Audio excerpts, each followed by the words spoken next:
제가 오늘 말씀드릴 내용은 복잡성 교육의 동향과 방법론 오리엔테이션인데요.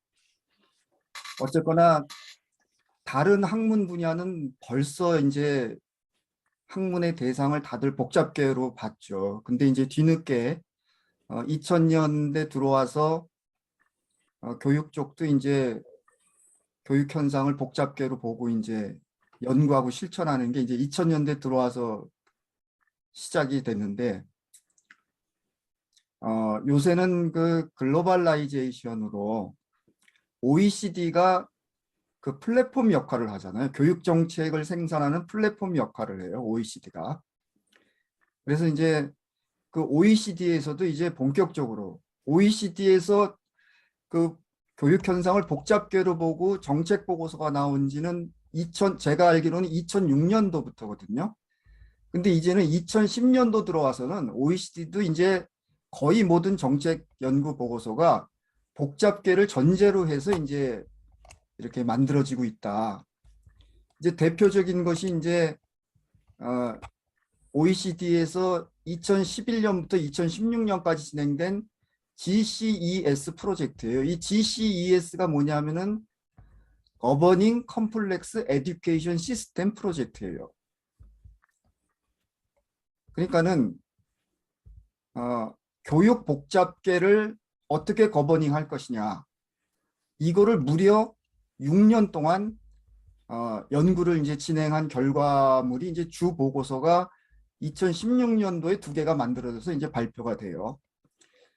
물론 이 6년 기간이기 때문에 제가 보기엔 한 100개 정도의 그런 그 각종 그 보고서들이 만들어졌는데 주 보고서 2개가 그걸 종합해서 주 보고서 2개는 2016년도에 이제 발표가 됐어요.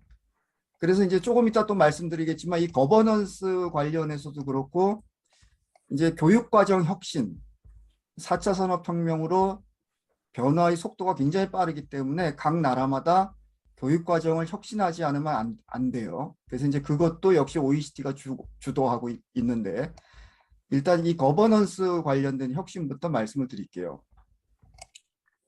그 주 보고서 중에 하나가 이거예요. Governing Education in a Complex World. 이건데 이 OECD의 이 정책 목표는 딴 거 없어요. 질 높은 교육, 효율적이고 그다음에 형평성, 공평한 교육, 그리고 혁신적인 교육을 제공하는 거예요. 어디에서? 급격히 증가하고 있는, 점점 더 복잡해지고 있는 교육 시스템에서 어떻게 하면 질 높은 교육, 효율적인 교육, 형평성 있는 교육, 그리고 혁신적인 교육을 제공할 것인가. 이게 OECD의 그 정책 목표임을 분명히 하고 있다라는 거죠.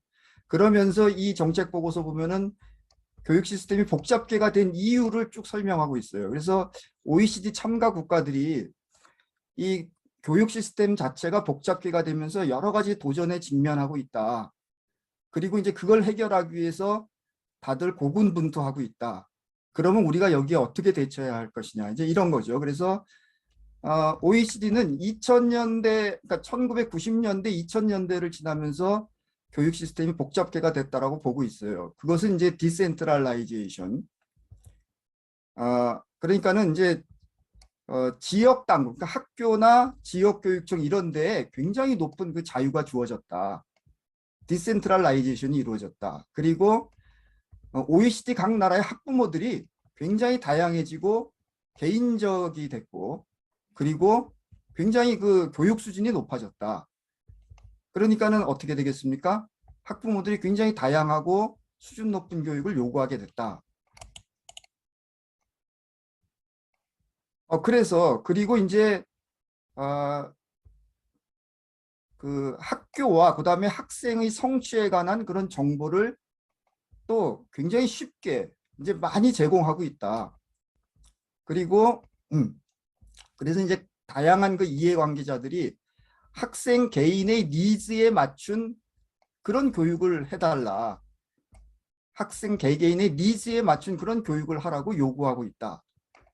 그래서 이 거버넌스 자체가 이제는 멀티 레벨 거버넌스가 됐다. 그러니까 옛날에는 국가 레벨의 거버먼트가 교육을 주도하는 것이 아니라 굉장히 이렇게 이거 자체가 복잡게 프랙탈 구조가 만들어졌다는 거거든요.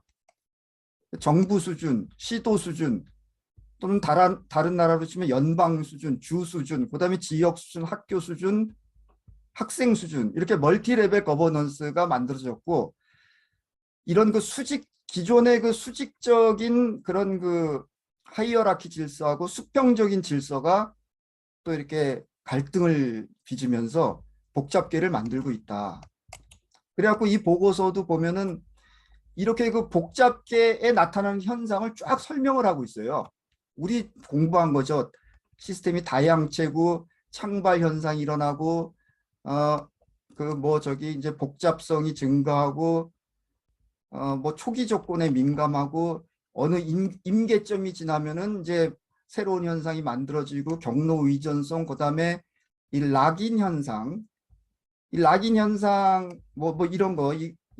이런 거 그다음에 일리아 프리고진의 그 소산 구조, 그러니까 화학자죠. 이 일리아 프리고진은 화학자가 일찌감치 화학 현상에서 나타나는 복잡계 현상을 발견해서 보니 이걸 소산 구조라고 해갖고 노벨상을 받았잖아요. 이런 것까지 막 설명을 해요.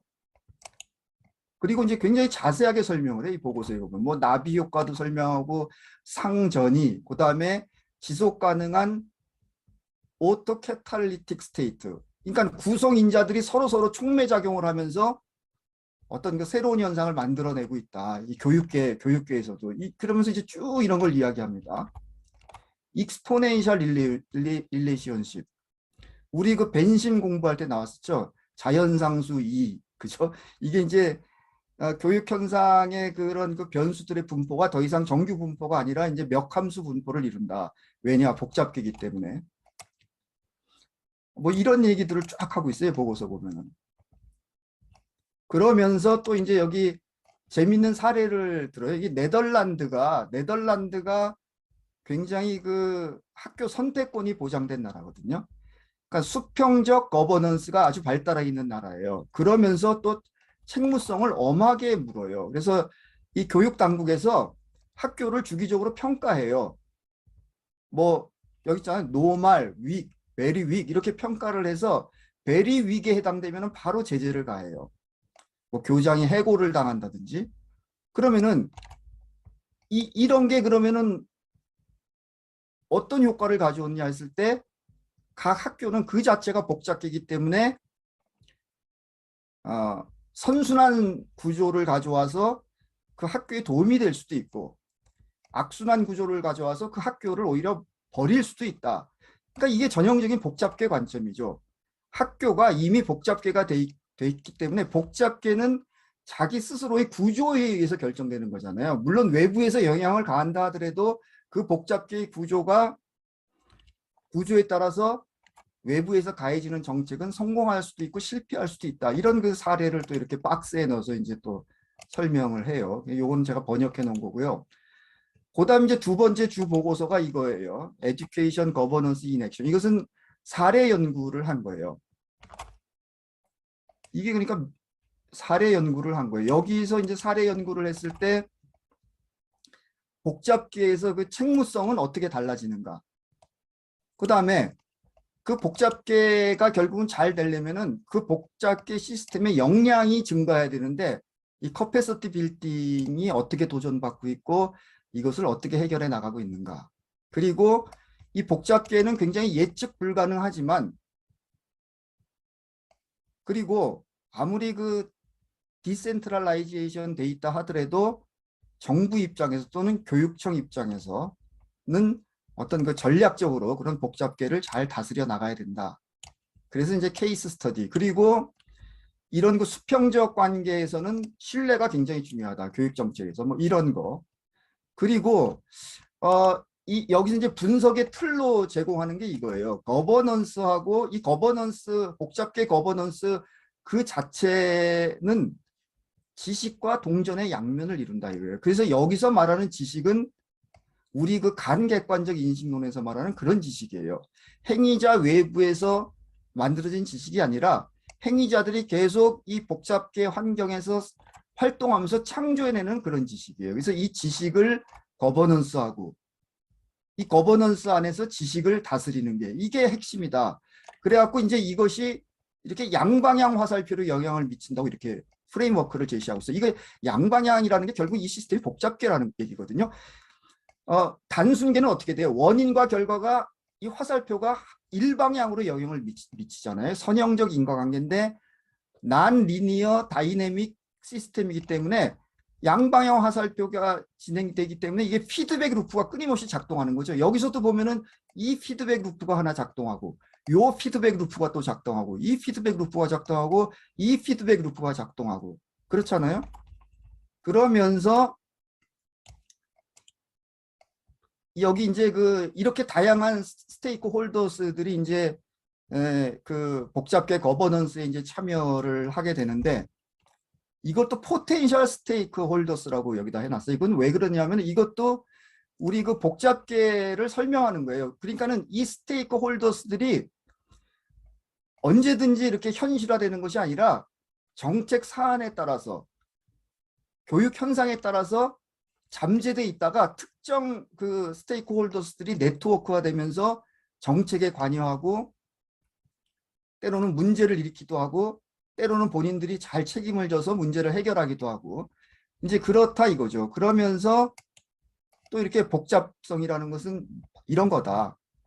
스테이크홀더스들의 다양성이 증가하고 탈중앙화되고 유연한 거버넌스 스트럭처가 만들어졌다. 그리고 특히 그 인터내셔널 국제적 수준에서의 그 거버넌스 이게 OECD 역할이 바로 그거죠. 그리고 이제 ICT 특히 4차 산업혁명으로 ICT의 발달이 이런 그 복잡성을 더욱더 굉장히 그 빠르게 예측할 수 없게 만들어 나가고 있다. 이렇게 이제 이야기를 하고 있어요. 그 다음에 최근에 교육과정 혁신과 관련된 OECD 정책 보고서가 3개가 나왔어요. 그 중에 하나가 이게 커리큘럼 오버로드라는 것으로서 2020년에 나왔어요. 이게 이제 교육과정의 과부하 문제를 다루는 거거든요.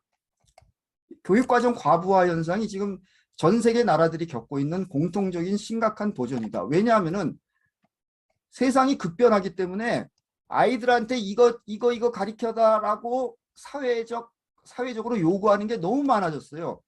그러니까 이거를 반영하다 보니까는 교육과정 과부하 현상이 세계 여러 나라마다 이루어지고 있다. 그래서 이 과부하를 이 정책 보고서에서는 뭐 내용 과부하, 그다음에 인식 과부하. 인식 과부하라는 것은 뭐냐면은 학생이나 교사들 자체가 이 교육과정 과부하 때문에 돌아버리겠다 이거예요. 돌아버리겠다. 그래갖고서는 옛날처럼 깊이 있게 가리키는 것이 아니라 뭐 대충 그 수박 겉핥기식으로 가르치고 배우는 현상도 나타나고 있고 그래서 각 나라마다 이거 적절한 균형을 맞추는 거. 그래서 어떤 건 가리키고 어떤 건 덜 가리키고 어떤 건 빼고 어떤 건 넣어야 되고 또 넣더라도 교과에 넣어야 될지 범교과 뭐 창체 활동에 넣어야 되는지 이런 거 결정하는 게 너무 복잡해졌다. 이런 얘기죠.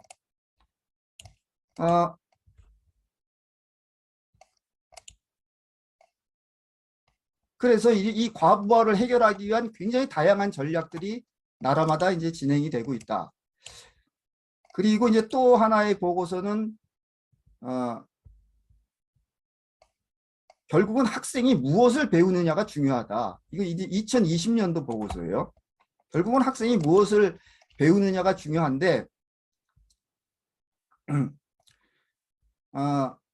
그러니까 이거 무슨 얘기냐면은 각 나라마다 이 세상이 너무 빠르게 변하기 때문에 교육과정 혁신을 끊임없이 하고 있어요. 그러니까 우리나라도 지금 2015 교육과정 지금 개정하고 있죠. 그런데 여기에서는 이제 타임 딜레이션, 타임 레그라고 여기서 표현을 해서 타임 레그가 이제 4가지 형태로 이제 진행되고 있다. 그래서 이 변화를 얼마나 빨리 그 구성원들이 인식하느냐. 그래갖고 교육과정 개정 이렇게 개정하다 하자라고 얼만큼 빨리 의사결정을 하느냐. 그리고 얼마만큼 빨리 그 개정된 교육과정을 실행하느냐. 그리고 그 개정된 교육과정에 의해서 얼마만큼 빨리 영향이 이루어져서 실제로 학생이 배우게 되느냐. 이거를 또 이제 다 관리하는 것이 이게 보통 일이 아니다. 결국은 뭐예요? 과거에는 이 시간 변수를 그렇게 중요하게 안 다뤘어요. 근데 이제 이 교육과정 혁신에서는 이제는 이제 시간 변수를 굉장히 중요하게 다룬다. 이거는 복잡계가 됐다는 걸 의미하는 거예요. 교육과정 자체도 역시 복잡계가 된 것을 의미하는 거죠. 이 복잡계 우리가 연구할 때는 이 시간 변수가 가장 핵심이잖아요. 역동성이라는 게 시간을 통해서 나타나는 것이기 때문에. 그 다음에 이제 또 교육과정 세 번째 연구 보고서가 Adapting Curriculum to Bridge Equity Gap. 지금 4차 산업혁명으로 인해서 평등의 문제, 형평성의 문제, 그 다음에 아주 다양하게 커밍아웃하고 있는 그 소수자를 포용하는 문제. 이런 거, 그 자체가 또 이제 복잡성으로 작용을 하죠. 이건 2021년도에 나온 연구 보고서인데, 그래서 나라마다 교육과정 혁신을 하지 않으면 안 되는 그런 상황인데, 이것 역시 교육과정을 둘러싼 복잡계를 다루는 문제다. 이렇게 이제 이야기를 하고 있죠. 그래서 이퀄러티. 여기서 말하는 이퀄러티는 그 뭐예요? 기회의 평등이에요. 기회의 평등. 과정의 평등, 결과의 평등은 그거는 좀 이제 이게 기회의 평등이고 이제 이게 형평성이죠. 이퀴티의 문제, 그다음에 포용성의 문제. 이런 걸 다루기 위해서 이 보고서에는 뭐 디자인 띵킹, 이거 디자인 띵킹은 이제 기업 경영에서 나온 말인데 교육 과정을 만들 때부터 그 교육 수요자의 그런 그 다양한 요구를 반영하라. 실천하는 과정, 평가하는 과정에서도 그것이 끊임없이 이루어져야 된다. 그리고 이제 요거 이제 우리가 공부했죠. 요거 작년, 재작년에 공부한 UDL을 굉장히 강조하고 있어요. 그러니까 이 보편적 학습 설계는 원래 그 장애인들, 어떤 장애를 가진 학생도 교육 과정에 접근할 수 있게 그렇게 교육 과정을 편성하라는 거잖아요. 근데 이것이 이제 그 특수교육을 넘어서 갖고 이제는 어떤 그 니즈를 갖춘 학생, 어떤 불편함을 가진 학생도 누구든지 교육과정을 이수할 수 있게 그렇게 교육과정을 설계하라는 거예요. 그래갖고 이제 커리큘럼 혁신의 세 가지 영역을 이제 디지털라이제이션, 그 다음에 개별화된 교육과정을 운영하라는 거예요. 그 다음에 범교과, 그러니까 이제 역량 중심의 교육과정인데 이 역량이라는 것은 교과를 가로지르는 개념이잖아요. 그죠? 뭐 복잡한, 이 역량 중심 교육에서 가장 중요하게 다뤄지는 게 뭐 비판적 사고 능력, 복잡한 문제를 다루는 능력인데 그거는 교과를 가로지르는 능력이잖아요. 그래서 이 크로스 커리큘라 컨텐츠, 범교과 교육 과정을 어떻게 설정하느냐가 또 이제 굉장히 중요한 과제고, 그 다음에 세상이 너무 급변하고 그 학생들의 니즈가 다양하기 때문에 굉장히 유연한 교육 과정을 운영해야 돼요. 그러니까 이거를 각 나라들이 어떻게 해결해 나가고 있느냐. 그래서 one size fit all. 이거는 리니어 러닝 프로그레션 모델이에요. 그 교육 과정을 바라볼 때. 그것이 아니라 differentiated non-linear learning trajectory 모델이에요. 지금의 이 복잡성 교육 과정이라는 것은 이거예요. 개인마다 경로가 그 자체가 복잡계의 하나의 변수로서 개인이 그 학습 경로가 어떻게 역동적으로 변하는가를 이제는 추적하고 파악하고 평가해야 되는 그런 시스템을 만들어야 되는 거예요. 그럼 여기에 맞는 수업 방법론과 평가 방법론, 연구 방법론이 당연히 개발이 돼야겠죠. 근데 그러한 역량을 과연 갖고 있느냐? 그런 이제 문제 제기를 이제 OECD가 하고 있다. 그거를 이제 우리가 인식을 이제 해야 되는 것이고요.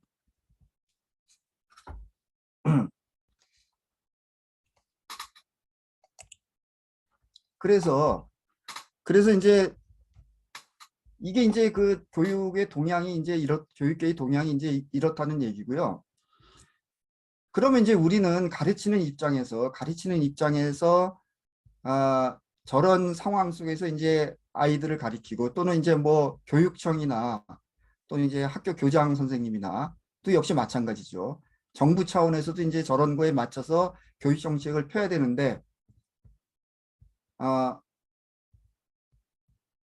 그러면은 이제 우리가 저런 그 어떻게 방법론이 어떻게 왜 이제 방법론이 달라져야 되냐, 이거를 이제 조금 좀 말씀을 드리죠.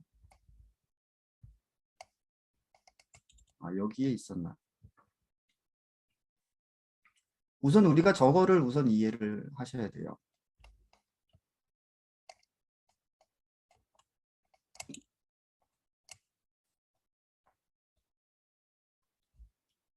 여기 있네요.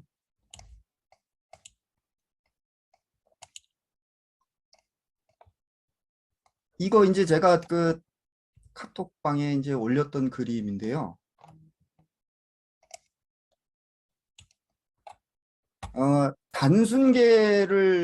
그러니까 교육 현상을 단순계로 본다는 얘기는 우리가 수업할 때 작용하는 여러 가지 변수들, 아이들의 성적 분포를 포함해서 아이들의 그런 그 인식이 어떻게 전개되고 있느냐 등등 이런 그 변수들이 이렇게 정규 분포를 이룬다는 의미예요. 이 정규 변수들 또는 사건들이 정규 분포를 이룬다는 이야기는 단순계이기 때문에 각 변수들이 서로 상호작용 영향을 안 미친다는 이야기예요. 그래서 복잡계가 아니라는 얘기예요. 예를 들어서 이 정규 분포를 이루는 변수 중에 대표적인 게 우리들의 키잖아요. 키. 우리 키 얼마나 큰가. 지금 우리 여기 12분이 계시다면은 키는 정규 분포 곡선을 이루어요. 왜 그래요? 우리들의 키는 서로 영향을 안 미쳐요. 예를 들어서 우리 여기 12분의 사람이 계시는데 우리가 복잡계에 대한 인식의 정도, 이 변수는 어떻게 되겠어요? 이 사건은 어떻게 되겠어요? 복잡계의 인식이 그냥 소소한 사람들의 수가 제일 많죠, 이렇게. 그리고 복잡계에 대해서 어떤 그 인식과 영향이 큰 사람은 수가 적죠. 그래서 이렇게 몇 함수 분포를 이루는 거예요, 복잡계는. 그러니까 그리고 이 변수들이, 그러니까 이 정규 분포는 이 단순계 분포예요. 그러니까 통계라는 것은 물론 이제 통계를 그렇게 전혀 우리가 절대로 무시할 수는 없어요. 통계 방법론을 우리가 복잡계를 연구하더라도 통계 방법론은 우리가 다 알고 있어야 돼요. 그러니까 통계라는 것은 이렇게 정규 분포를 전제로 하니까 여기서 이걸 전제로 하니까는 평균이라는 개념이 성립하는 것이고 표준 편차라는 개념이 성립하는 것이고 그걸 토대로 해서 특정 변수의 분포를 비교해 가면서 회귀 분석도 하고 상관관계 분석도 해갖고 그에 따라서 정책 결정도 하고 이제 그러는 거죠. 그게 안 통한다 이거예요 지금은. 그래서 그러면은 이런 그 몇 함수 상태로 분포되어 있는 이런 시스템을 분석하는 방법론, 그리고 이런 시스템 하에서의 그 수업 실천, 교육 실천 또는 정책 실천 또는 그 방법론, 철학 이런 것이 이제 연구되어야 한다 이거예요. 그래서 이 멱함수가 이제 파워 로우라고 그래요. 파워 로우. 이 멱이라는 게 계속 곱해 나간다는 뜻이에요. 그러니까 멱이라는 게 계속 곱해 나간다는 뜻이거든요. 그래서 예를 들어서 이제 이런 거예요. 돌처럼 딱딱하게 냉동된 감자를 벽에 던져 깨트리면은 깨진 조각의 분포는 정규 분포를 이루는 것이 아니라 멱함수 분포를 이루어요. 산불의 피해 면적, 그다음에 뭐 이제 마케팅, 그다음에 그 자연스럽게 형성되는 도시의 그 면적, 그다음에 연구자, 연예인, 정치인들의 어떤 그 뭐 소득이라든지 이런 순위, 그리고 특히 이제 학습에서는 이제는 절대평가를 하잖아요. 절대평가로 전환되면 성적 분포도 이론적으로는 이제는 멱함수 분포를 이루게 돼요. 이 처음에 성취평가 도입했을 때 그게 벌써 한 몇 년 됐죠? 한 10년 됐죠? 그때 처음에는 그 정책 담당자들도 이 현상을 제대로 이해를 못 해갖고 막 오락가락 했잖아요. 뭐 절대평가 하라고 그랬다가 절대평가 하되 뭐 다시 그 비율을 뭐 어떻게 적당히 조절하라고 했다가 막 이런 게 이루어졌었죠. 그래서 이제 그런데 이제 문제는 이제 여러 가지 뭐 이념적이고 정치적인 이슈도 있어요. 이와 관련해 갖고. 그래서 이제 여러 가지 이거를 이제 이 창조적 혁신이죠. 이제 크리에이티브 이노베이션을 하려면은 여러 가지 이제 우리가 그 난관을 뚫고 헤쳐나갈 길이 뭐 한두 가지가 아니에요. 그래서 이제 여기 예를 들어서 이제 이런 거죠. 그 정규 분포를 이루는 현상은 극히 예외적인 현상이다, 이제는. 그래서 이제 뭐 저널, 그 연구 저널의 분포도 이렇게 몇 함수 분포를 이루고, 뭐 에미상 수상도 이렇게 몇 함수 분포를 이루고,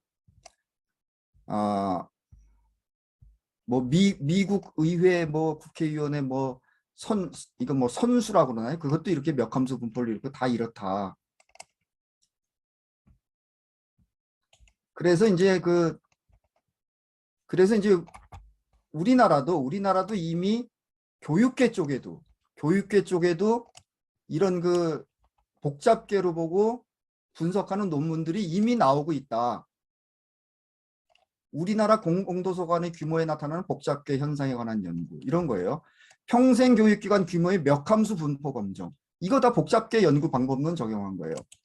그리고 성인 학습자의 평생교육 참여에 대한 몇 함수 분포 검증. 그 다음에 요거 우리 작년인가 와서 발표했었죠. 교사 쏠림 현상 분석을 위한 복잡계 관점의 전제 조건 탐색. 이런 게 이미 이렇게 나오고 있다는 거예요. 그래서 이 방법론 중에 하나가 이게 몇 함수 분포 방법론인데, 뭐냐면은 교육 현상의 분포를 쭉 조사해 갖고 몇 함수 분포라는 거를 입증을 하는 거예요. 요거는 이제 이 몇 함수 분포에다가 로그 함수를 쓰이면 이렇게 직선이 되고 이게 회귀 분석이 가능해요. 그래서 통계 분석 프로그램으로 이 몇 함수라는 걸 이제 입증을 할 수가 있어요. 그 다음에 이제 그러면은 우리 저런 거 너무 골치 아프지 않냐, 힘들지 않냐. 그러면은 우리가 이제 가장 고전적인 방법이 있어요. 그게 뭐냐 하면은 이거예요. 여기 보시면은 우리가 지금까지 쭉 공부해 온 게 뭡니까? 우리도 지금 이렇게 아직 그 방법론에 익숙해지지 못해갖고 그냥 이렇게 서술하는, 기술하는 방식으로 우리가 복잡계 현상을 주로 이야기했잖아요. 우리 저널 창간호에도 보면은 그 논문이건 에세이든 간에 그 방법론이 뭐예요? 근접 관찰 후 사후 서술하는 방법이에요. 이게 이제 은유적 서술 방법으로 우리가 할 수 있어요. 무슨 얘기냐면은 이 논문처럼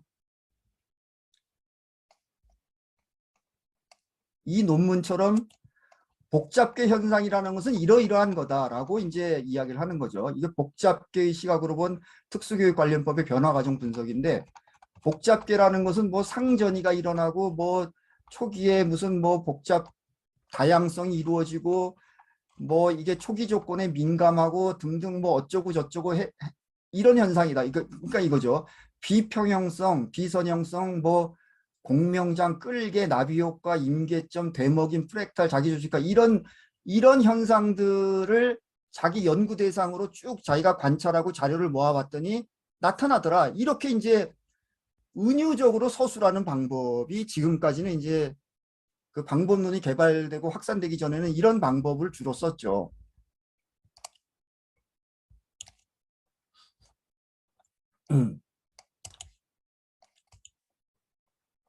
이런 방법도 굉장히 좋은 방법이에요. 다만 이런 방법은 지금도 계속 비판을 받고 있어요. 그거는 과학적인 방법이라고 볼 수가 없다. 비유에 불과하다. 비유에. 그래서 비유가 아니라는 것을 입증하기 위해서 은유적 서술을 하더라도 양적 연구 자료, 아주 탄탄한 양적 연구 자료를 거기다 첨부한다든지 아니면은 아주 탄탄한 질적 연구 자료를 거기다 첨부를 하죠. 현재 이제 그렇게 해서 나오는 논문들이 꽤 있죠. 그래서 이제 예를 들어서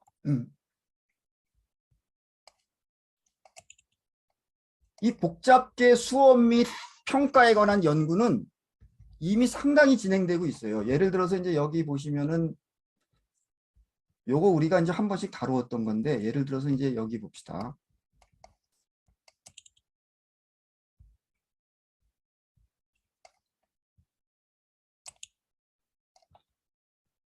이게 이제 그 수학 교육도 지금까지 그 논리 위주.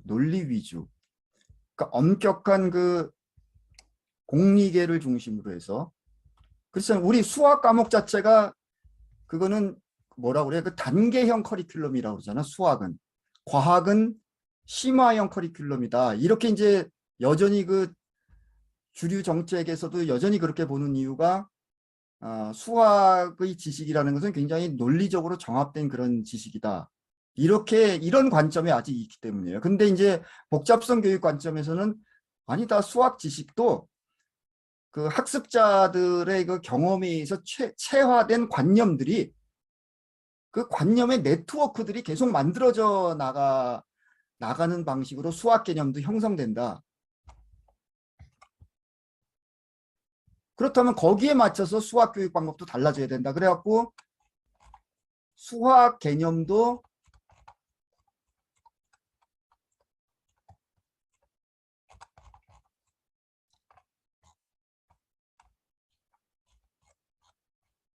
수학 개념도 이제 그 네트워크다. 결국은 네트워크다.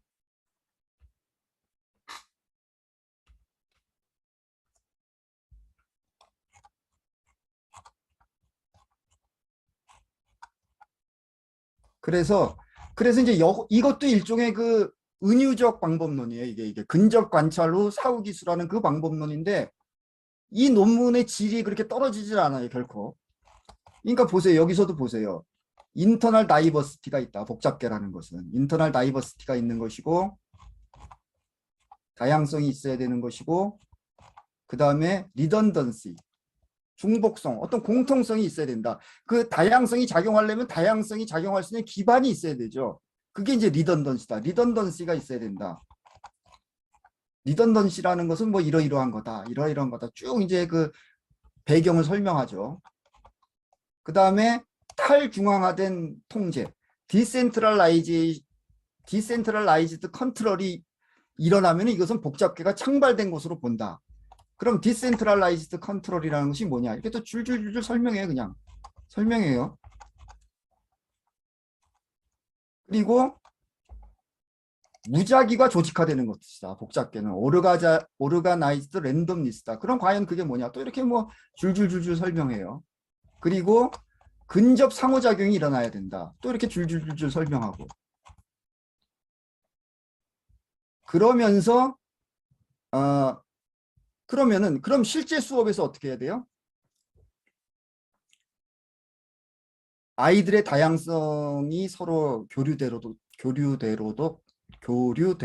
하고 그리고 그런 다양성이 교류되기 위해서 리던던시를 어떻게 교사가 만들어 갈 것이냐 이런 거를 이제 쭉 설명을 하죠.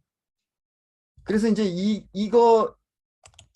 요걸 이제 제가 이게 1번이죠. 이게 이제 1번이 뭐냐면 이제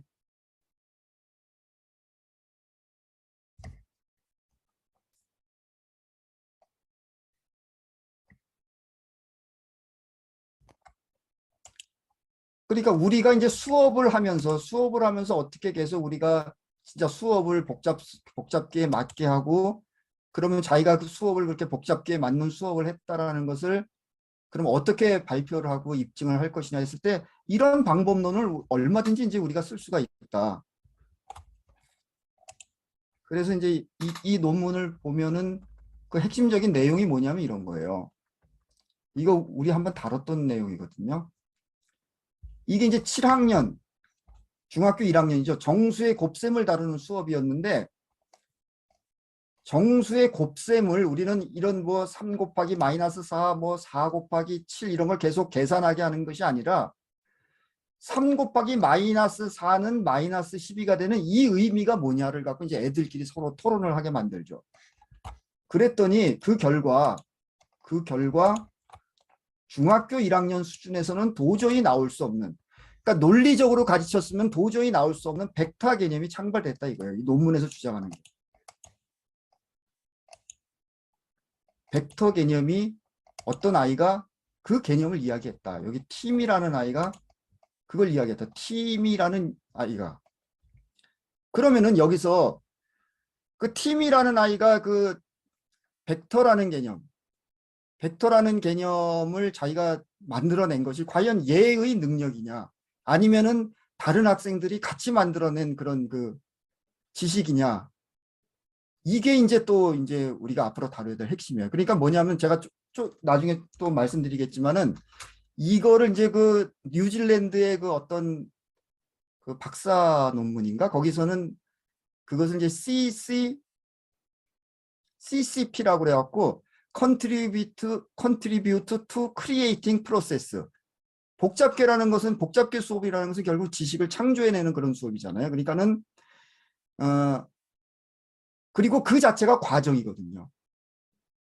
그러니까 크리에이티브 프로세스에 컨트리뷰트, 기여한 정도를 어떻게 측정하고 평가할 것이냐. 이게 또 앞으로 이 복잡계 수업에서의 그 중요한 우리가 가르칠 때도 방법론이 필요하고 그걸 측정하고 평가하는 방법론도 이제 우리가 개발해야 될 과제 중에 이제 하나인데 그것과 관련해서 딱 맞는 방법론이 뭐냐면은 오늘 시간이 돼서 그거를 말씀드릴 수 있을런가 모르겠지만은 그것이 리커런스 쿼안티피케이션 어널리시스라고 하는 RQA라는 그런 방법론이에요. 그래서 이제 그거는 뒤에서 이제 제가 좀 말씀드릴 겁니다. 자세하게. 그래서 어쨌거나 이런 그 사후 관찰 후 근접 관찰 후 사후 분석하는 이런 방법론도 여전히 훌륭한 방법론이다. 그렇지만 이게 한계가 있다. 여전히 비판을 받고 있다. 그래서 이제 그걸 극복하려면은 굉장히 탄탄한 양적 데이터와 질적 데이터를 제공해야 된다. 그러려면 우리가 통계에 대해서 잘 알아야 돼요. 그리고 질적 연구 방법론에 대해서도 예를 들어서 뭐 그러니까 질적 연구를 입증한다는 게 결국 뭐예요? 애들 그 면담 자료, 관찰 자료, 평가 자료, 아이들의 그 일지 뭐 이런 거를 꼼꼼하게 우리가 다 기록해 갖고 그거를 입체적으로 이제 제시를 해야 된다는 거 아니에요. 그리고 요새는 질적 방법론도 그냥 그렇게 막 서술해서 하는 것이 아니라 프로그램을 잘 써야죠. 뭐 엔비버라든지 이런 프로그램을 잘 써서 이제 그걸 잘 입증을 해야 되기 때문에 그냥 이런 방법론도 그렇게 결코 쉬운 것이 아니다. 이제 그런 거죠. 그래서 이거는 이제 수업을 연구한 논문은 아니지만은 아까 지금 방금 말씀드린 거랑 연결시켜서 이 수학이라는 지식도 이렇게 다 그 개념이 이렇게 네트워크화 된 거다. 우리가 왜 우리 스피노자 에티카 공부할 때 스피노자가 관념의 관념이라는 거 있잖아요. 다 관념의 관념이에요. 관념의 관념이 끊임없이 네트워크가 돼서 우리 지식이 되는 거죠. 이렇게 다 수학 지식도 다 네트워크다. 1 곱하기 마이너스 3이라는 이 개념을 어떻게 만드느냐. 이 개념하고 이 개념, 그러니까, 그렇죠. 이 개념하고 이 개념이 네트워크화 돼서 만들어지는 개념이다. 그거를 이 논문은 이제 이야기하고 있어요.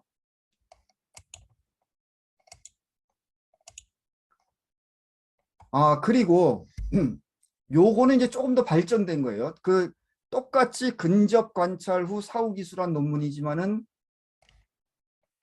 이 논문을 한번 보세요.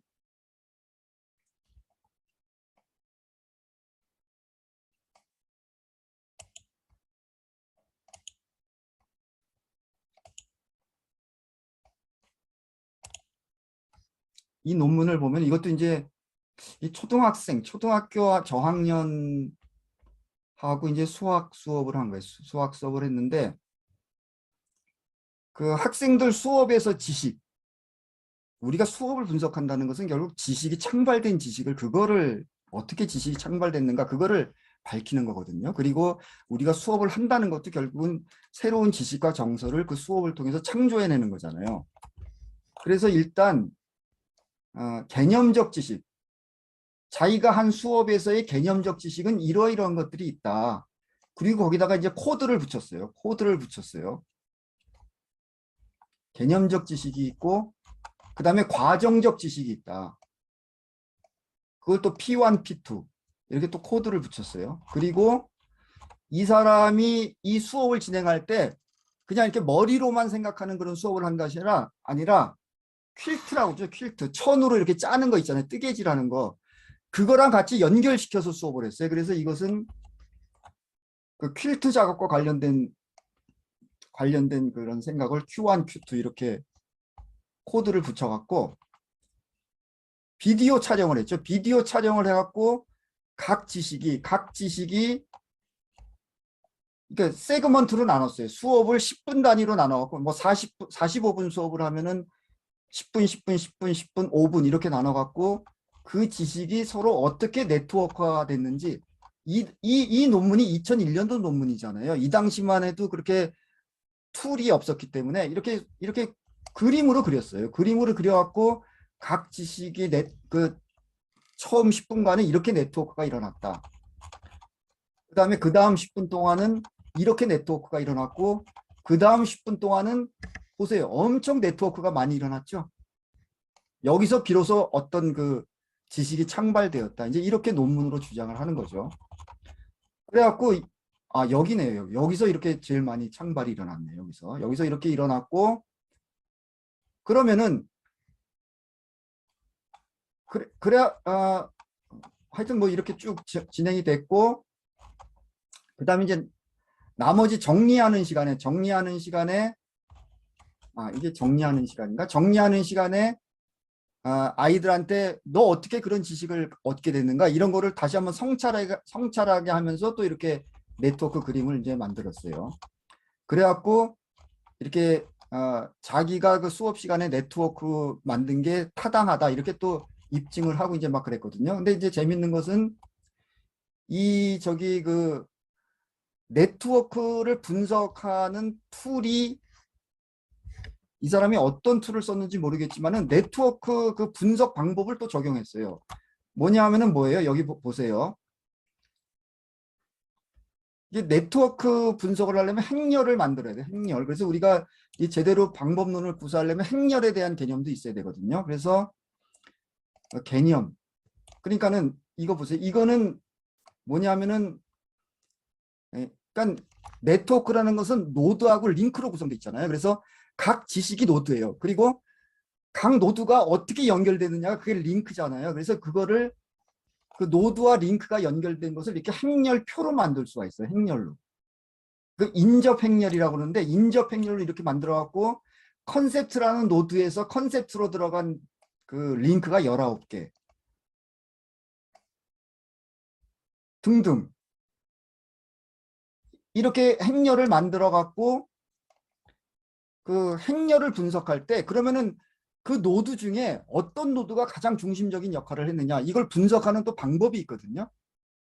그러면 어떻게 돼요? 이 수업에서는 그 개념이 굉장히 핵심적인 역할을 한 것이고 이 핵심적인 역할을 한 그 개념을 굉장히 중요하게 가르쳐야 된다는 얘기죠.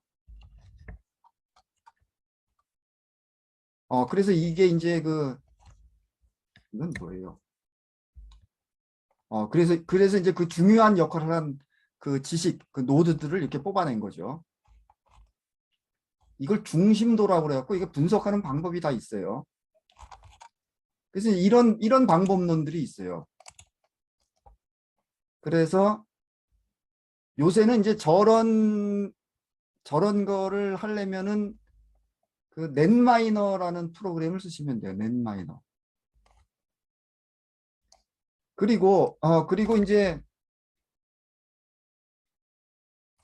여기 이제 요것도 이제 결국은 그런 거예요. 여기 이제 작년에 제가 이제 올려드렸던 그 서울대학교 박사학위 논문인데 문법 탐구 공동체 학습 경영에 관한 연구거든요. 이게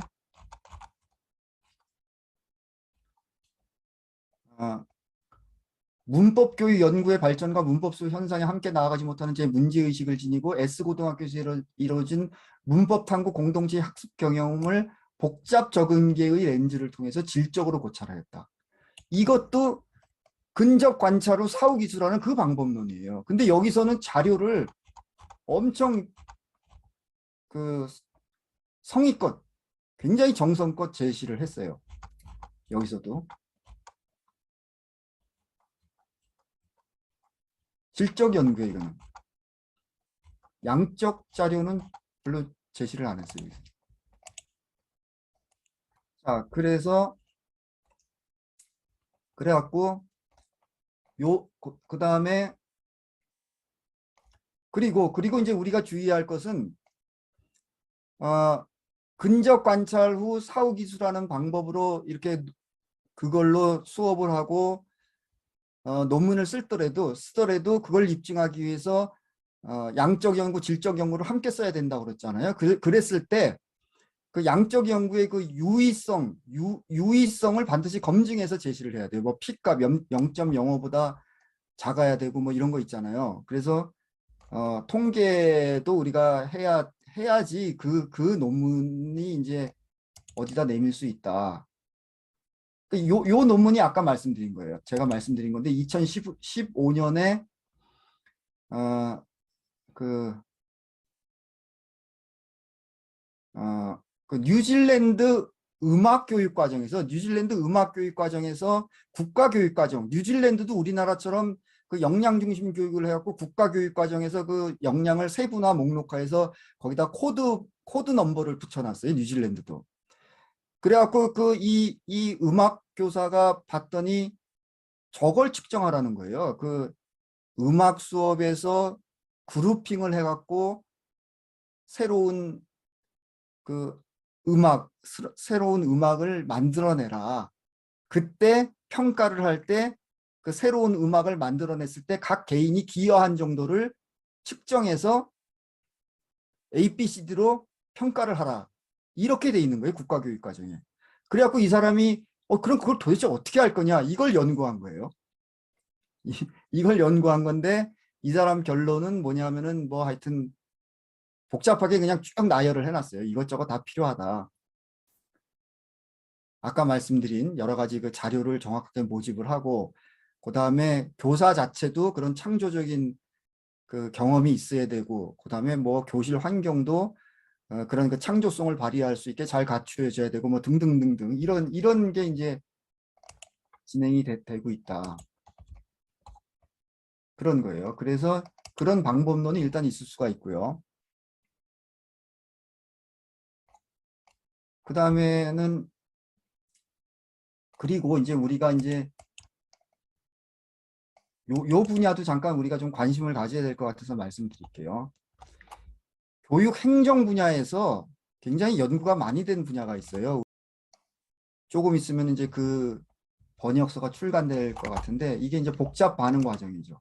요거는 잠깐 소개만 드리고 할게요. 이 분야도 연구가 상당히 되어 있다는 거예요. 그래서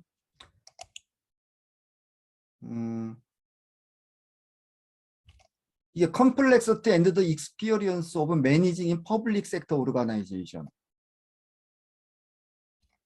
이런 연구. 그 다음에 Complexity Perspective on Researching Organization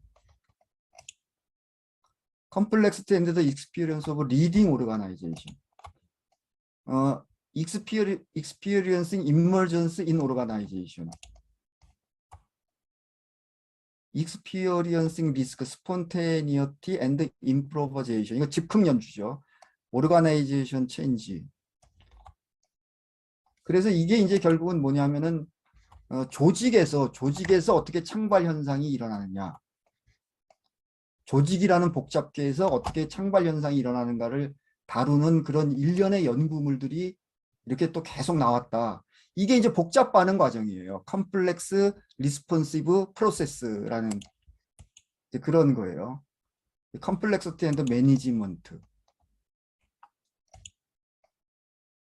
컴플렉시티 앤드 이노베이션 인 오르가나이제이션. 그러니까는 행정과 조직 차원에서도 이렇게 복잡계를 다루는 연구들이 그러니까 리더십과 관련된 창발 현상 이런 거 이게 이렇게 다 우리가 소화 못할 정도로 제가 소화 못할 정도로 이렇게 이제 이미 많이 나왔다. 근데 이것이 이제 우리뿐만 아니라 우리나라 다른 학계에서도 이런 걸 제대로 소화를 못 해내고 있어요, 아직. 그래서 이제 요런 분야도 있다라는 거를 이제 말씀을 드리고요. 그 다음에는 이제 그 넷 로고라는 프로그램이 있어요. 여기 이제 이거 작년에 방법론 위주,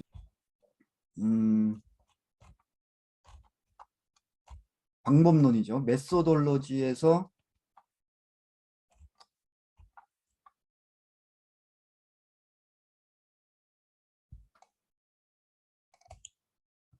그러니까 복잡계 연구 방법 중에서 예를 들어서 우리가 벤심 같은 경우는 복잡계라는 시스템 자체를 시각화해서 그 보여주는 거잖아요. 그 시스템 자체가 그 시스템 자체의 비헤이비어 오버타임 그래프를 얻기 위해서 그렇게 하는 거잖아요. 근데 이 복잡계 연구 방법론 중에는 행위자 자체를 기반으로 행위자 자체가 어떻게 변하느냐를 이렇게 연구하는 에이전트 베이스드 모델링 방법이 있어요.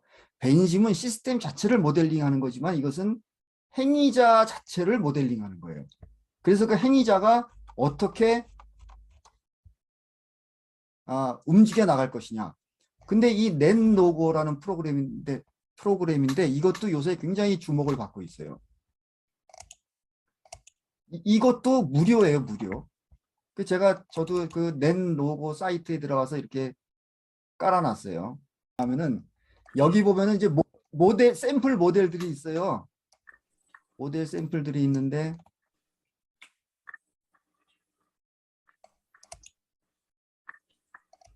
이제 모델 샘플을 열면은